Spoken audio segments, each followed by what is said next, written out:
Welcome to Oral Argument, California Supreme Court, here at Berkeley School of Law. Clerk may call the calendar. Good afternoon. The Supreme Court of California is sitting in special session at the University of California, Berkeley School of Law on Wednesday, October 9th, 2013 at 1 p.m. Case number S-203-124, Jerry Beeman and Pharmacy Services, Inc. et al., plaintiffs and respondents versus Anthem Prescription Management, LLC et al., defendants and appellants, and consolidated case. For appellants, Theodore J. Boutros, Jr. Ready. For respondent, Michael A. Bowsey. Ready. Case number S-058019, the People, respondent, versus George Lopez Contreras, appellant. For appellant, Denise Anton. For respondent, Christina Hitomi Simpson. Ready. Thank you, counsel. You may proceed, Mr. Boutros. Thank you, Your Honor. May it please the Court. The Ninth Circuit certified and this Court agreed to decide the following question. Does California Civil Code Section 2527 compel speech in violation of Article 1, Section 2 of the California Constitution? We believe the answer to that question is yes. Section 2527 is a standalone provision that compels speech. It's speaker-based, it's content-based, and we respectfully submit that it cannot withstand scrutiny under Article 1, Section 2, whatever standard of scrutiny the Court determines should apply. Mr. Boutros, how is it content-based? It's very content-based, Justice Werdegar, because it's remarkably content-based because it spells out in great detail the information that must be compiled, analyzed, and disseminated. But it's just factual, undisputable, statistical kind of information. It's not ideas or philosophy or political. That's correct, Your Honor. It's not ideological or political, but this Court in the DVD Control versus Bunner case held that factual information that there was computer code is protected by Article 1, Section 2. The U.S. Supreme Court in the Sorrell case talking about pharmacy data in the pharmacist's files, that there was prescriber identifying information, that was information protected by the First Amendment. And so the fact that it's factual information, Your Honor, does not mean it's not content-based. And here, this is the legislature instructing a set of private parties to go out and gather information, compile it, analyze it pursuant to very specific guidelines, and then disseminate it to their own clients, even though that's against their interests. They don't want to be doing that. So it's really a classic Could I ask you about that? Yes. I'd like to get to the heart of your claim about what free speech values are really at stake in this case. You say that your clients object to, obviously they object to the regulation. They don't like being told that they have to do this. Okay. But what is it about the content itself that they object to? I mean, what is the speech aspect of this, as opposed to any other business regulation that they may not like? There's a couple elements, Your Honor. First, this is speech that my clients would not otherwise be engaged in. And the Supreme Court of the United States in Riley said compelling someone to speak necessarily alters the content of speech because they wouldn't have been speaking, and it intrudes on their liberty of speech. Is that another way of saying you have a right to speak, but you have a right not to speak, and they're both sides of the free speech coin? Yes, Your Honor, and that's what this Court said in the Garawan case very clearly, and said that there was no constitutional difference. So when the IRS compels me to fill out forms on my taxes, they're compelling me to speak? That's to a certain degree, Your Honor, but it's a different regulatory regime. Why?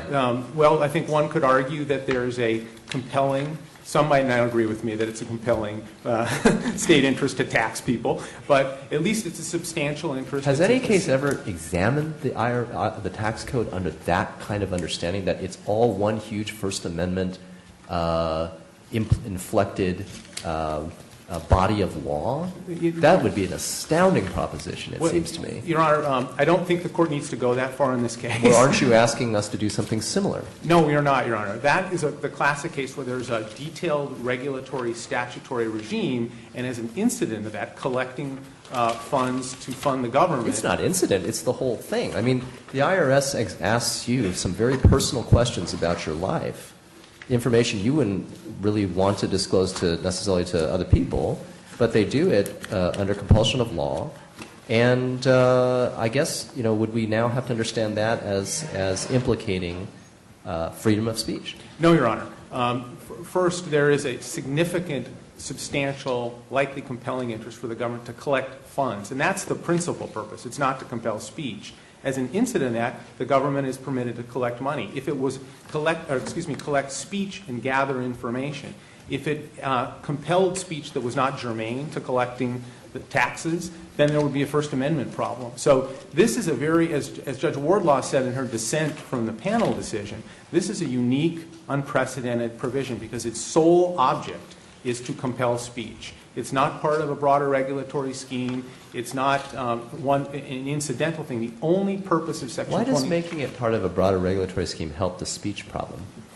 Well, it's the same problem, isn't it? That your client would prefer not to speak, and the government is asking it to speak. The way this Court and the U.S. Supreme Court have looked at it is that it's a balancing, particularly when we're talking about compelled speech in this context where the government has a program.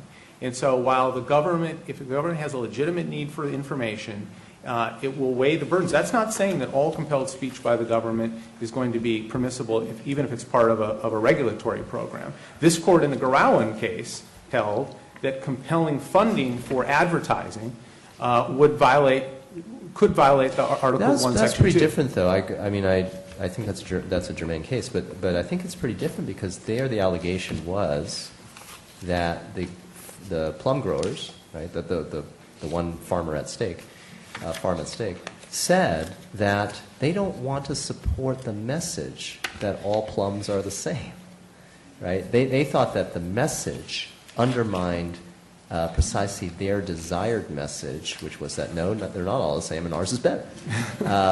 What message is being undermined here?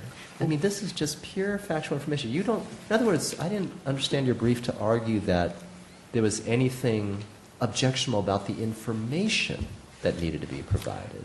Do you object? Do you think it's misleading? Do you think it's half the truth? Or is there something bad about the information that is being asked to be here? Yes, Your Honor. Several things. One, my clients, the pharmacy benefit managers, don't believe that the information, the calculation that's done in the statute, yields information that bears any real connection to the prices that are actually being charged by pharmacists to people who are outside the insurance system. They don't think it helps the process. They don't think it helps keep costs down. Are they precluded from saying so? They are not, Your Honor. But that's not the test. In the Garawan case, which this Court held implicated, and I'm just talking now about the first step, does this get protection? The Garawan case, the farmers, the plum growers, they were not precluded from going out and saying our plums are better, they're better than generic plums. In the Riley case, the United Foods case from the Supreme Court of the United States, the Court found that there was no ideological or political component to the compelled speech. The speakers were not compelled to deliver any message they didn't want, and they could say whatever they wanted about their mushrooms. These are always food-related cases, it seems. Mr. Boutros, in your initial remarks, you mentioned the standard of scrutiny. What standard should apply here? Your Honor, we believe that strict scrutiny should apply, but this could be one of those cases where the Court doesn't need to resolve that issue because we think that this statute fails intermediate scrutiny as well because it does not directly advance a substantial government interest. The reason we think that strict scrutiny applies is because this is not commercial speech. It's content-based, it's speaker-based, and under this Court's decision in Caskey versus Nike, generally that type of speech is subject to strict scrutiny. Does it make any difference whether the recipient of the speech is the government versus an HMO? I don't think so, Your Honor. In fact, in some ways, it's even more egregious to require one private commercial actor, one citizen, or one individual to speak on behalf of someone else, to carry the message. Here it's the claims processors are being compelled to carry the message of the pharmacies to the HMOs, their clients. What message? To disseminate information that is intended to help. You're talking about the intent. I'm just focused on the message. What's the message? The message is the factual information regarding the purported prices being charged It's by just a bunch of pharmacists. numbers. I mean, it's not, there's no message there. Well, Your Honor, as you know, this court said in the DVD copy control case that I mentioned, even dry information devoid of advocacy, political relevance, or artistic expression has been accorded First Amendment protection, and the court went on to say that the same standard applied under Article I, Section 2. Article I, Section 2 is extraordinarily broad. It's much broader than the First Amendment. It covers all subjects. And the Supreme Court of the United States said in the Sorrell case that facts are often the beginning of the most brilliant messages Let's assume we it's have. covered. Why isn't this a rational basis review case? Because this is just ordinary economic regulation. Just like we'd say that lots of regulations are covered by the Equal Protection Clause or by the Due Process Clause, but they get rational basis review in court. Your Honor, the Garawan case ultimately applied intermediate scrutiny, even though that was part of an economic regulatory scheme. That's because the speaker objected to the actual message that they were compelled to subsidize. I guess I'm still not understanding what message you object to that's being conveyed through the data itself. I mean, the data itself, it seems to me, are just data. Whatever message is attached to them is what someone else chooses to put on it, isn't it? I don't think that's correct, Your Honor, because if I am compelled to speak to my client and tell my client things that I don't think are relevant to my relationship with the client, that I don't think will inform my client, but I'm required to tell them things I would not tell them, that's compelling me to speak. I'm sending them data I don't think Why are isn't relevant. that just an ordinary economic regulation where there are hundreds of them in California that require business entities or other organizations to report information, not only to the public, but here in this case to an even limited subset of an audience, but to the pharmacists or to the HMOs? Why does this in the first place even implicate the First Amendment? Or not the First Amendment, the California Free Speech Clause. Because it's speech, Your Honor, and the Article I, Section 2 says that it applies to speech, it guarantees the right to speak freely and liberty of speech on all subjects. This is speech. Gathering information and disseminating it is speech under any definition. So would we be looking in the future of the courts of this state for every regulation or every statute where the legislature requires a report that we would be expected to see a claim of a free speech violation? No, Your Honor. And why is that? Because there are other, and Justice Epstein in the ARP decision, which was decided in 2006, made the point. This isn't the kind of provision that goes to public health and welfare. It's not meant to inform consumers. Well, why doesn't it go to public health and welfare when it's talking about the fees that are charged to uninsured people who receive drug benefits? The purpose was not to inform the public or inform consumers. It was to improve the bargaining power of the parties that sit on the opposite side of the table of my clients. That is not for the public welfare. Would your argument be different if the purpose was to inform the consumer? And this maybe ties back to Justice Liu's point. If there was some requirement imposed by law to ensure that the public wasn't being misled, that would be a different issue. Isn't that a hard distinction to draw, Mr. Boutros? I mean, you seem to be saying, well, this is just changing the bargaining power between contracting parties. But, you know, all of these things have some public interest component to them, right? I mean, if fees are set higher, that has a certain public interest consequence. If it's set lower, it has a certain public. I mean, all naked political bargains can be recast as public interest deals of some sort, right? Absolutely. I mean, how are we to draw that line? I think that proves my point, Your Honor, because here there was a debate between the pharmacists and others in the industry as to whether the higher prices being charged by pharmacists would somehow help consumers. The insurance companies and the PBMs, which I represent, think lower costs are better. That's fine to have that debate, but one side of the government and one group can't compel someone who disagrees with that issue to carry their message to the public and to others. Should we focus on that particular aspect of it, that the government is simply not entering the field and saying everybody has to tell everybody everything, but they are compelling one side of a contractual relationship to do something that may work to their detriment, may conversely work to the advantage of the other side. Is that a factor that does and should make a difference? Yes, Your Honor. The government has taken sides in the debate.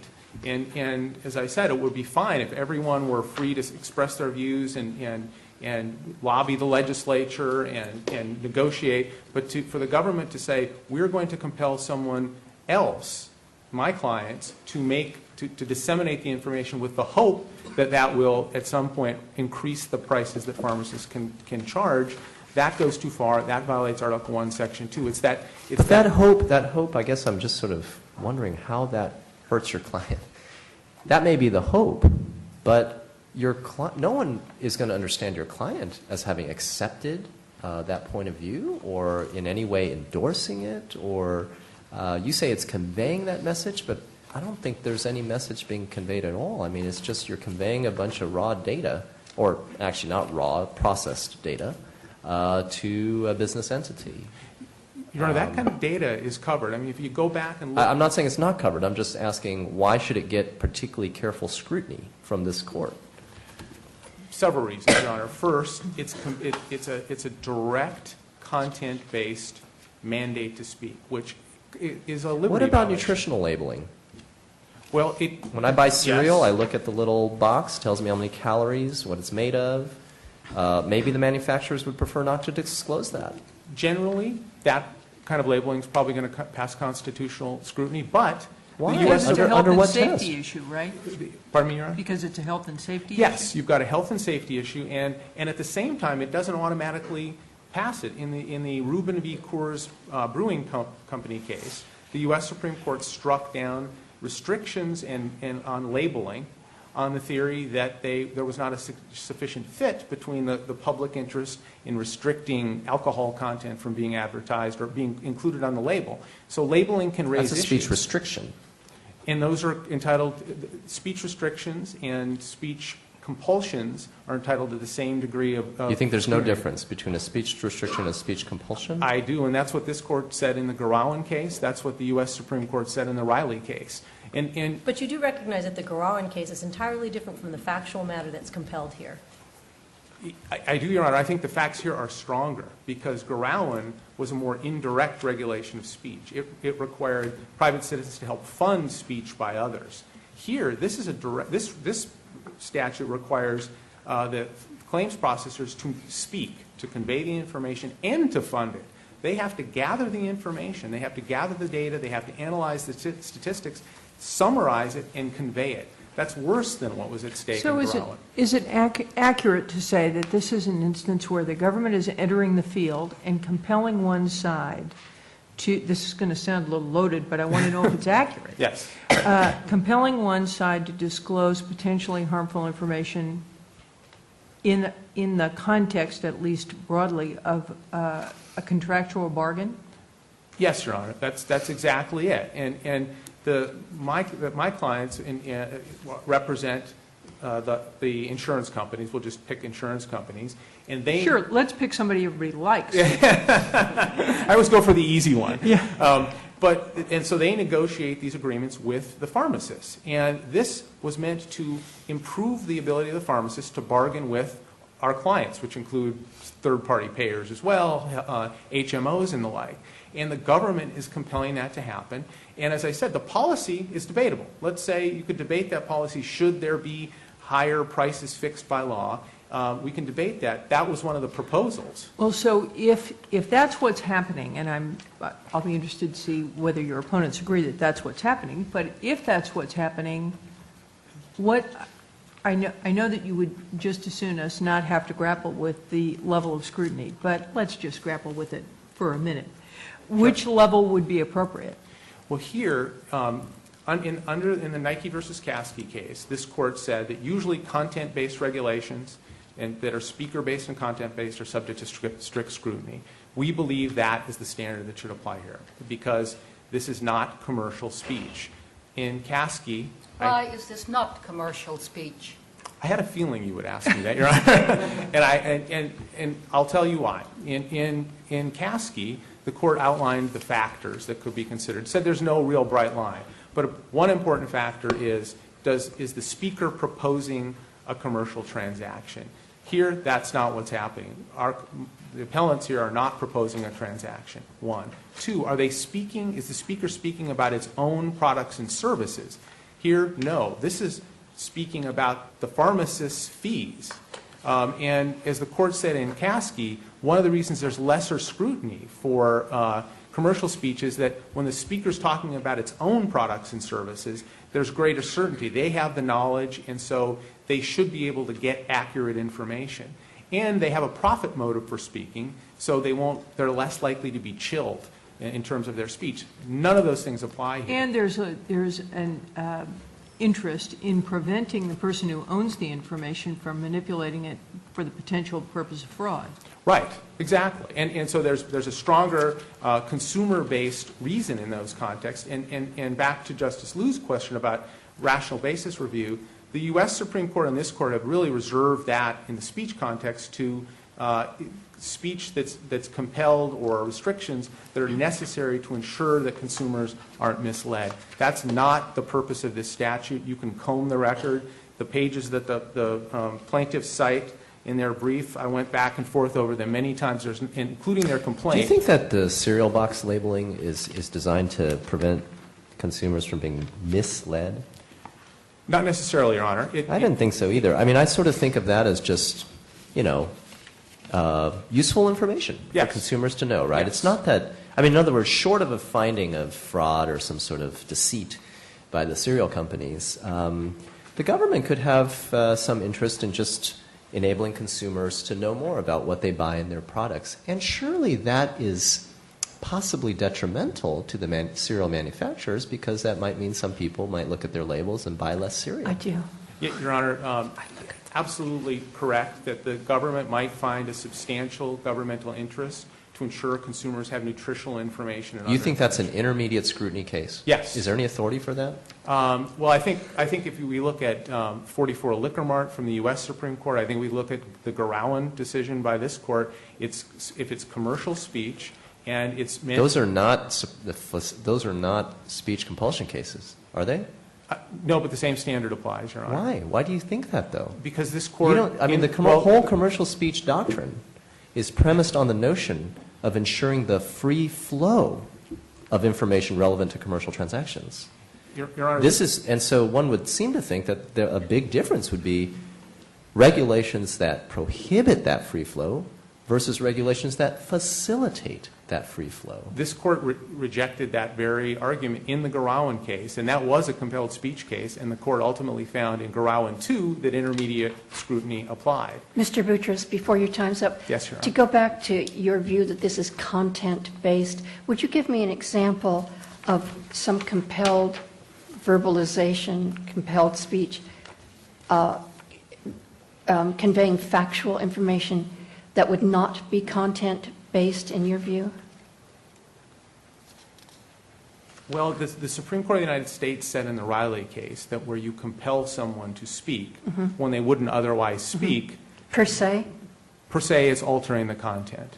So I think that in the compelled speech area, if in our Constitution, which was, as this court noted in Garawan, motivated by the desire to protect free flow of information and economic information, talks about liberty of speech. And so if one thinks about liberty, if you're at your house and someone comes in and forces you to speak, that's a pretty direct intrusion on your I understand liberty. You're free to be silent, but you're saying under your view that any time you have to say something, no matter how irrefutable it is, how neutral it is, how factual it is, that's content-based. It might be, Your Honor, that a statute, here if the statute more amorphously required some sort of disclosures about pharmacy fees, perhaps, and left the content neutral. This court in the LA Alliance case talked about content neutrality and the nuances of that. There could be circumstances where a law is drafted in such a way that it doesn't tell the speaker what to convey.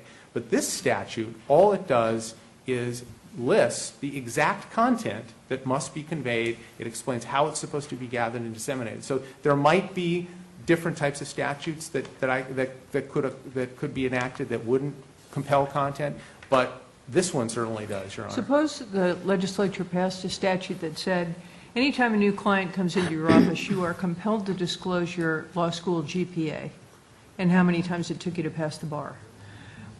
In your opinion, that would be speech and content-based speech? It would be, Your Honor. All right. And what level of scrutiny should be applied in reviewing that legislation? And in who was compelling the information, Your Honor? The government. Well, it would depend. If it was part of an overarching regulatory scheme, if it was part of the law school admissions process. No. It's just that they're saying people can hire not particularly competent lawyers. So to get around that, we're going to force lawyers to reveal this information anytime a new client walks in the door. The State Bar does something relatively close to that. I think that those sort of disclosures. They do? Thank goodness I'm not practicing anymore. They're keeping a close eye on everyone. But in the lawyer realm, in order to ensure that consumers are getting good representation from honest lawyers, there's probably a realm of regulation there. And that might come closer to the Zauderer area of rational basis review. And that was a case where the Supreme Court upheld a provision that mandated that contingency fee advertisements include the disclaimer or the statement that costs were going to be charged to the client. So I think that's closer to what you're saying. And I should add, before my time runs out, that the Court of Appeal in ARP decided this issue in 2006. There was not a wave of labeling statutes that were struck down or regulations of lawyers or anything. It had no consequence because this is an unprecedented, unique provision. Can I ask you, counsel, how long this law has been in effect? This law was enacted in 1984, Your Honor. Okay, so it's been around for a long time, Yes. 30 years. In that entire time, has there been any political or legislative momentum around these disclosures that you know of? Not that I know of, Your Honor. And there hasn't been any real agitation to go back to the original bill, which was the purpose of the original statute, was to provide information that might help there be a law. Doesn't that undercut your position that this is somehow, injecting your clients into some political debate, forcing them to carry some message? I mean, if it's carrying any message, it's obviously not a very potent one. I mean, it hasn't gotten any traction whatsoever in 30 years. That, Your Honor, supports our argument that this law cannot pass the intermediate scrutiny test because there's no substantial government interest. It's been on the books all this time. It has not moved the needle. Mr. Bouchard, your yes, time Your has Honor. expired. You'll have 4 minutes for rebuttal. Thank you, Your Honor.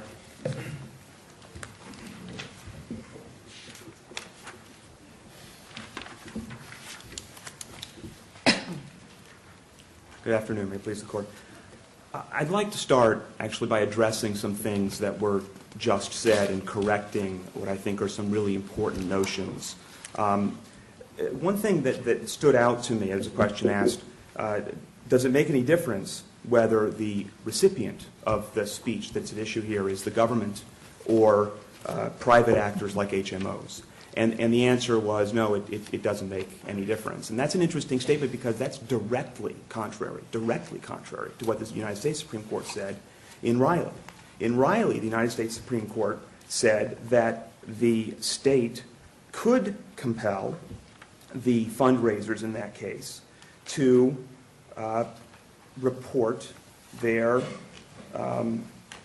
financial information to the state.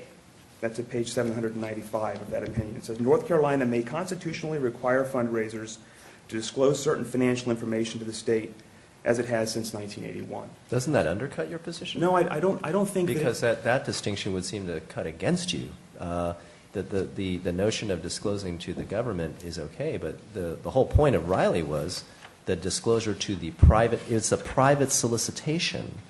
And, injecting the government into that space between the solicitor and the potential donor, that's what offended the court in Riley. You're right about that in part, but I don't think that's inconsistent with our point here. I think the problem that the court had in Riley was that the disclosures, and this is really what it talked about, the disclosures that are required to be made, they burdened core speech. They burdened Well, they were the so fundraising. intertwined with protected speech, you're saying. Precisely. And that's a Mr. Bell, let me ask you something. I know we've been asked to answer this question from the viewpoint of the California Constitution, not the federal Constitution. We're looking at this under our free speech clause, not the First Amendment. And Garawan has pointed out, and other cases have pointed out, the California Constitution is an independent force existing of its own in terms of analyzing this question and free speech. In my view, I'm looking at the published decision of the ARP case and the cases that followed that, as well as the decision of the D.C. court, as well as the decision of the Ninth before it came to us on certification. This looks to me like an economic regulation that doesn't implicate free speech. There are thousands of these. It's a factual report. In fact, what's reported isn't even known until the party who has to do the study makes the study, then finds out what the fees are, then reports it to the clients. It seems like an economic regulation. My concern is if this is in fact considered free speech, that is, the right to withhold information now falls under Article 1, Section 2, then does that not implicate the hundreds of statutes on the books where government compels reporting of information? That's precisely what would happen. It would create a very, if that their point is the right point, that's how all these statutes have to be analyzed. There's a pile of other laws and statutes that would suffer significant problems under Article 1, Section 2. Foremost among them would be Prop 65, which, like this statute, requires the provision of information not directly in relationship to some other speech that's being made. But virtually all of those cases have to do with interests of public health and safety or the prevention of fraud. Isn't that right?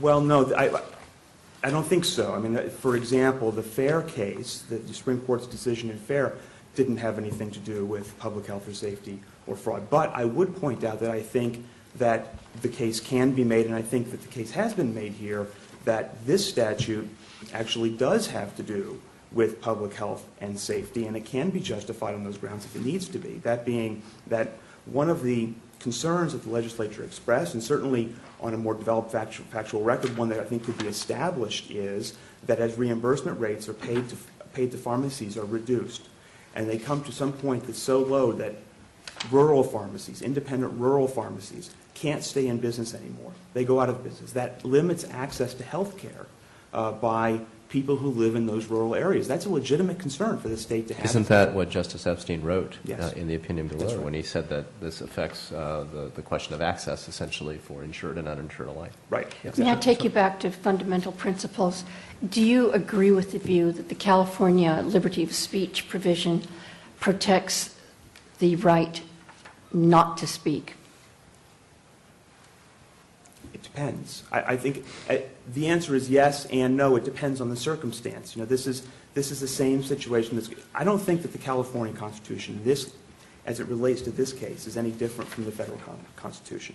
I think that there are reasons based on the language of the California Constitution and based on the history of the cases to think that it's not different. And the reason that I think that one ought to reach the conclusion that whether compelled speech runs afoul of free speech rights really depends upon the circumstances under which the speech is being And done. the circumstances that in this case would remove it from any protection are what?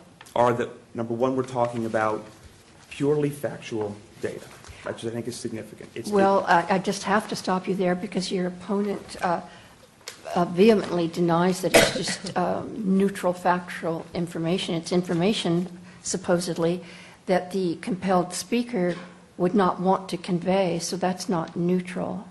But that isn't unique, I think, in any circumstance. That was precisely the situation in the Supreme Court's Fair case. The argument there was the schools did not want to convey the information, and the court found that they're just conveying something that's simply factual. This court said in Garawan, and it's been said elsewhere, that essentially de minimis requirements of de minimis speech don't really. All right, so I interrupted you. You were saying first it's just factual. I was asking why it wasn't, why this compelled speech was not covered by the free speech clause of the California Constitution. The first was it is factual. Right. And the second is that certainly isn't a contention made here, and there's definitely no indication in the record that this factual information the statute requires to be conveyed contradicts or undermines or burdens any protected speech that they are engaging in.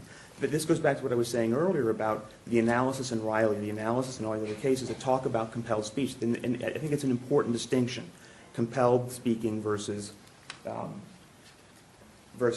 restrictions on speech. The compelled speech cases talk about what is the other speech that's being engaged in that's being burdened. That's the deciding factor. And I think when you talk about a statute like this one, that, as they posit, requires the disclosure of information not in the context of some other communication or transaction, it isn't burdening anything. It's simply providing information, which I think raises an additional point, and one that's been touched on earlier, but I think warrants highlighting, and that is that and there's discussion about this throughout the case law, the policies underlying the free speech right, the point of the free speech right is to protect and ensure the communication of information, to ensure that, particularly in the commercial context, to ensure that decisions about allocation of resources made by private actors are made on as much information as possible. But isn't it, I'll ask you the same question I asked your opponent, isn't this an instance in which the government is interjecting itself into the marketplace, compelling one party or one side to a contractual relationship to disclose information with the particular policy intent of changing the nature of the arm's length bargaining? No, I don't think so. And the reason, and so you have to tell me why. I will explain why. The reason is because the parties to the communication that we're talking about here, the prescription drug claims processor and the insurance companies or HMOs or other payors, third-party payors, the communication that's being required here to provide this factual data really informs the insurer's decisions about reimbursement rates that would be paid to pharmacies. It enables them to make better decisions about how they are going to handle. I appreciate that it may be a good thing for them to have this information and that they'd like to have it. But clearly the people who are being asked to acquire it, compile it, and disseminate it are resisting that. And the question is not whether or not it would be handy to know, because we'd always like to know more, but whether or not the government can compel one side of a relationship to compel information, not only to reveal it, but to compile it and churn it and then disseminate it. I'm worried about this thumb on the scale piece of it, so I need you to address that. Yeah. I don't think that it's particularly unique, this notion that, well, let me start, and I want to address the premise. Okay. The premise of thumb on the scale. Mm-hmm. Presuming that requiring the provision of objectively factual data that's relevant to an actor in a commercial transaction somehow places the thumb on the scale. If that's true, the only reason it's true is because decisions prior to providing that information were being made somehow absent complete information, and if it changes decisions, they were being made incorrectly because of the absence of information. That happens in the marketplace all the time. The arm's length negotiators sometimes have information that they don't share. That's different from lying to you about what the circumstances are. Suppose the government said, well, you have to reveal your profit margin, or you have to reveal the number of claims you pay, or the proportion of payment to demand. Would that be the same as what we have here? You know, I don't know. I haven't thought about that before. I honestly, I haven't. I'm not sure I really understand the nature of the thumb on the scale from the standpoint of the private contractual piece, right? I mean, your opponents have as clients, what I mean is the HMOs, right? The HMOs. They're sophisticated business entities, are they not? They have good lawyers. They have, you know, they're smart. They read things carefully.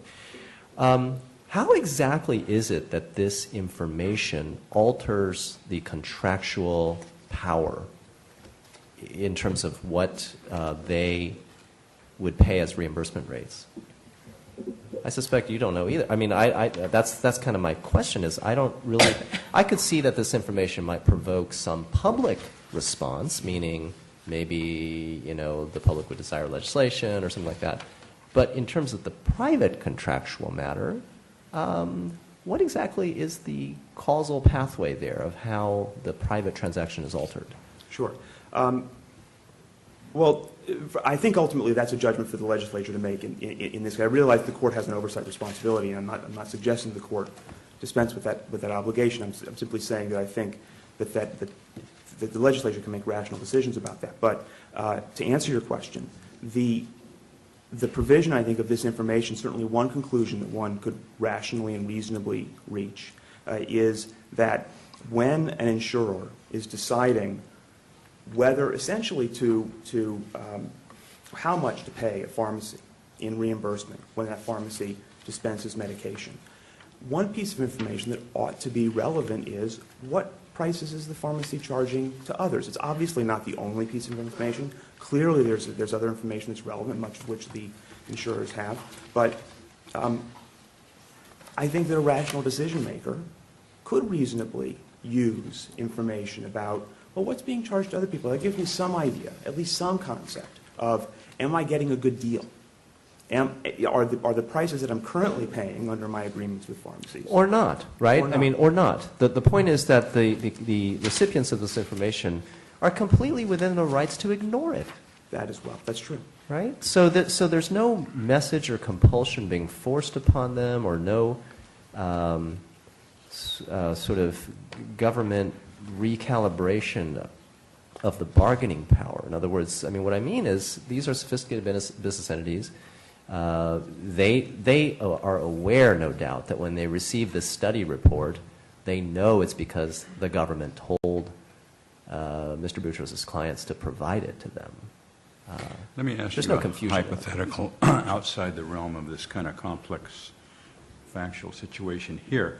Let's assume that the California legislature passed a statute requiring all farmers in California to report to the State Department of Agriculture the acres of specific vines or trees, permanent crops, that they have either removed or planted during the course of the past year.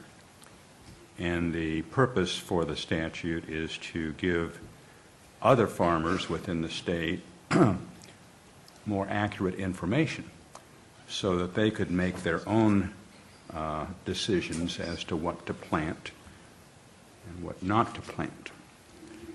And the individual farmer who's refusing to provide the information says, well, this isn't in my best interest. If I'm pulling out all of these old vines to plant this new variety, I'd like to get an edge on everybody else. So first of all, would that, under your view, would that statute implicate free speech? I don't think that it would. It may implicate competitive concerns. It may implicate other concerns, privacy concerns, maybe other issues that it raises. But I don't think that it raises free speech issues. And I also think that that would certainly be within the legislature's right to regulate the conduct of business in the state. And it would be within the legislature's right, in part because the legislature could certainly make a determination that said, we want to make sure that the marketplace is aware of what the supply of particular crops are going to be so that we're sure that there are sufficient Well, let's focus crops. first on whether the free speech clause is implicated. I mean, this is obviously content-based. This farmer is being forced to disclose what's being pulled out and what's being planted. He has a financial interest at stake in the sense of supply versus demand and all that. So it seems rather direct, even more direct than what we're talking about in this case. So I don't quite understand your initial view that the clause would not be implicated at all. Right. Again, I think this goes back to the point that there are categories of more basic, more fundamental point. I'll try to put it more clearly. I don't think it's the case that every utterance constitutes speech within the confines of Article 1, Section 2. There are certainly a number of categories that are well established that are outside of that. Fighting words, false commercial speech, de minimis speech, as the court described in Garawan, and a host of others. I think within that category of information within that category of material is purely factual information that doesn't express a particular view, doesn't espouse a position, and I think this is critical, which doesn't burden some other speech in which the person is engaged. And, again, that really is, I think, the critical fact on which so many of the prior decisions were based, was this sort of relationship between voluntary speech and compelled speech. As I said, so... Are we dealing here with commercial speech? If we are dealing with speech, then yes, we are dealing with commercial speech. And the reason for that, I hope that was the follow-up question. No, I was just focusing on your use of the word if, which means to me that, assuming for purpose of oral argument from your standpoint, that this court does go into the commercial speech arena. Right, right. And the reason that if there is speech at issue, speech within Article 1, Section 2 at issue, that it's commercial speech. Well, on the issue of commercial speech, I'm sure you're quite familiar with this court's decision in Caskey versus Nike. Taking a look at that particular case, taking a look at what transpired here, what is your response to the argument that the study reports involved in this case are typical commercial speech? After all, the speaker is engaged in commerce. The intended audience is engaged in commerce with the speaker. And the contents represent facts of a commercial nature. So applying what we said in Caskey, applying that to this scenario, it appears we are dealing with commercial speech. If we are dealing with commercial speech, then we get to the next inquiry. What level of scrutiny appears? Of course, the two of you, the two opposing sides, would be taking very opposing views as to what scrutiny would apply here. I would like to hear from you what kind of scrutiny appears from your standpoint as an advocate in this case. Sure. If we are dealing with commercial speech, then the appropriate level of scrutiny is the one applied by the Supreme Court in the United States Supreme Court in Zauber. And which is what? Which is a minimal level of scrutiny. It's minimum scrutiny. So rational basis? Rational basis. Now you're getting to the magic term. Sorry. And the reason for that is that, and I think that's really found within the Zauber decision. The Zauber decision itself talks about the fact and explains why Central, in just a sentence or two, it explains why Central Hudson isn't applicable there, why some higher level of scrutiny isn't applicable there. And what it says is that, well, disclosure statutes are different from statutes that restrict and or limit in this speech. regard, would you agree that even though we are dealing with a state statute, and even though the Ninth Circuit wanted to hear from us what our view was pertaining to the California Constitution. Would you agree that in light of the fact that when one takes a look at cases developed in California, under California law, there isn't much help there to assist us in resolving this issue? As a result, based upon established precedent, dealing with the state constitution, dealing with the federal constitution, and recognizing that, yes, we are not always in sync when it comes to constitutional provisions. Some of our provisions are broader than those contained in the U.S. First Amendment provision. But in light of the lack of helpful cases in California under state law, would you agree that it would be proper for this court to take a look at high court precedent, because the high court has indeed spoken on this particular issue?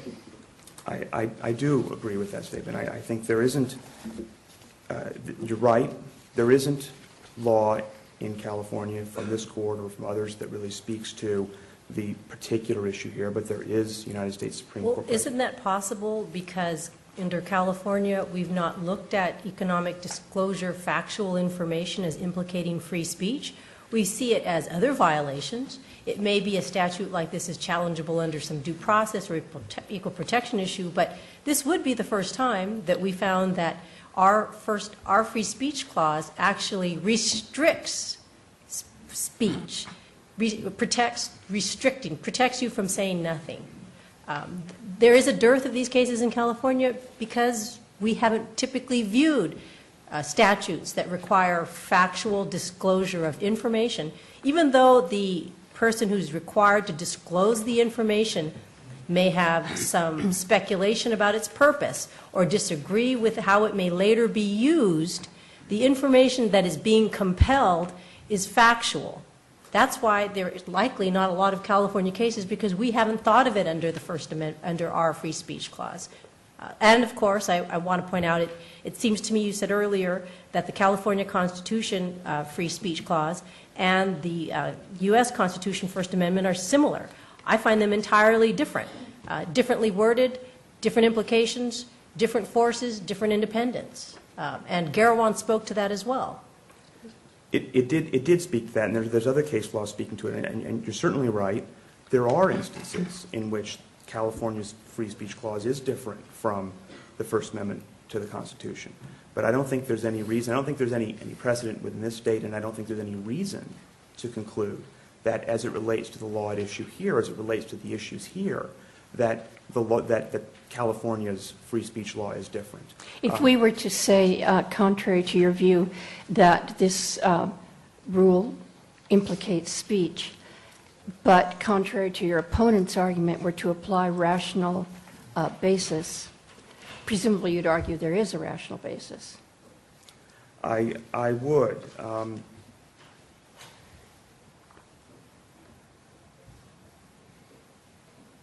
First, I think the legislature has, at least in some fashion, expressed one, and I think we know that that isn't the only word on what rational bases can exist for a statute. There certainly can be others, and the legislature isn't going to. We can speculate about some that it failed to mention. Particularly when we're 30 years later, and we're talking about a law that was enacted 30 years ago, and we're talking about the Constitution of that law today, not then, and certainly things have changed, and I think that it's appropriate in this circumstance. I think it's appropriate elsewhere, but I think it's particularly appropriate here. But among the bases that are real, rational, appropriate, have been recognized in this Court's case law and in others, are the legislature has a right to essentially regulate business within the state. Perhaps most importantly, as it relates to this case and to this statute, the legislature has an interest, an appropriate interest, in ensuring that when private decision makers are making decisions about allocations of resources, which is precisely what's happening here, that they do so on the basis of complete information or as complete information as possible. It would not be, or so I think it would be rational and reasonable to reach the conclusion that there may actually be misleading communications occurring between prescription And drugs. is that the basis for your argument that here we should adopt the rational basis standard? No, my argument as to why the rational basis standard ought to apply here, if we are talking about speech, if we're talking about commercial speech, is that, number one, we're talking about... Does it matter that here, at least, one could express that particular viewpoint, that here we are dealing with commercial, factual disclosure requirements? Yes. And I presume that would be part of your argument pertaining to rational basis? You actually made the point much more succinctly than I think I would have. Oh, you're being much too kind. No, I would have taken 5 minutes to say that. But that was precisely what I was about to say, that we're talking about disclosures, we're talking about disclosures in the and taking a look at the precedent established by the High Court in this regard, it appears that the High Court has made a distinction on that particular issue, right? It has, yes. Yes.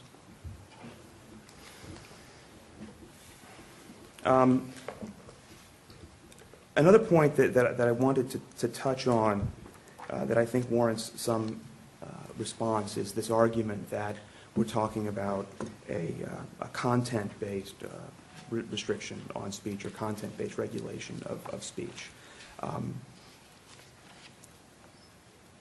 I don't think that's right. I think that this argument that, well, because the statute requires somebody to say something, and it tells them the subject on which they have to say it, the subject of matter or information that has to be conveyed, that's a content-based restriction. That's inconsistent with this Court's discussion and the Supreme Court, the United States Supreme Court's discussion of what it means to be content neutral.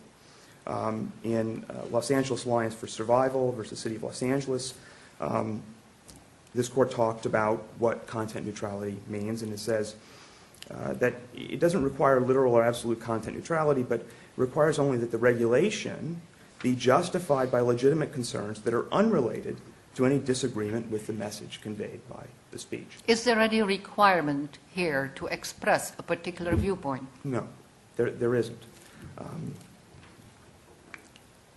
Is it a viewpoint when you're compelled to convey information that you don't find is favorable to you, that you don't want to convey, even though it's factual information? No, I don't think that does make it a viewpoint. Just because somebody doesn't want to say something. I think that sweeps too broadly, much too broadly, to say that just because somebody doesn't want to say something, then saying it expresses a viewpoint. That the two don't seem related to me. But saying it is compelled speech.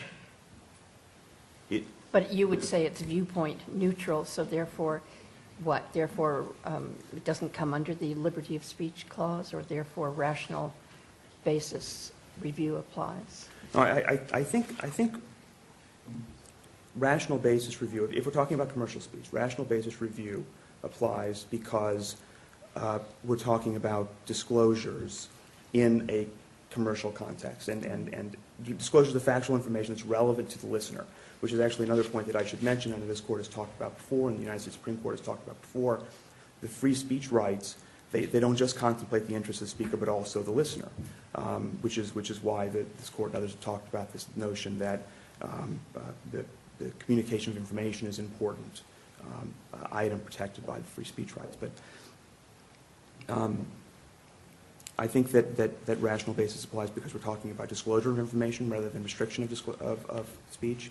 We're talking about, if we are talking about speech, we're talking about commercial speech. We're talking about speech in the context, and this really goes to this Court's analysis in Caskey versus Nike about what is commercial speech versus non-commercial speech. And you said it's viewpoint, in your view, viewpoint-free speech. It doesn't have a viewpoint. I think that's right.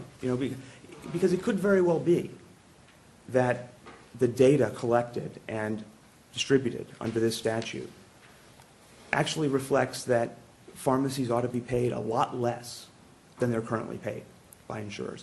The statute doesn't require that the data that are provided weigh in one party's favor or another or in anyone's favor.